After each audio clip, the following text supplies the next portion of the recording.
और खास करके छोटू भैया के गीत हिनका सब गीत जल्दी नहीं नीक लागे तो ई ताली बजबै छले त हम बुझै छी जो करोड़ों व्यू हो गीत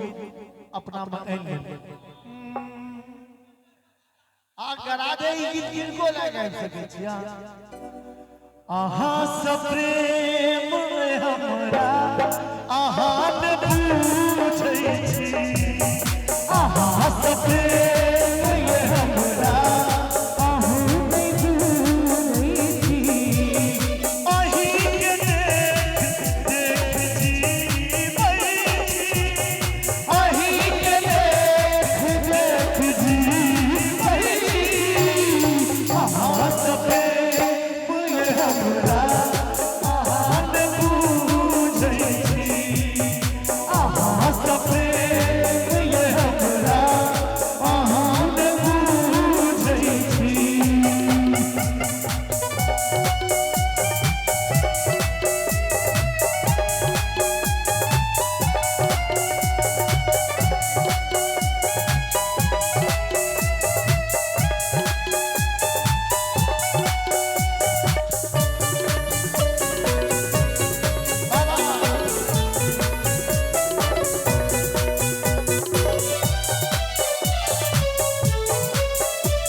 कोना कोना करहै छी आन पूछै छी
अहाँ सब बुझै छी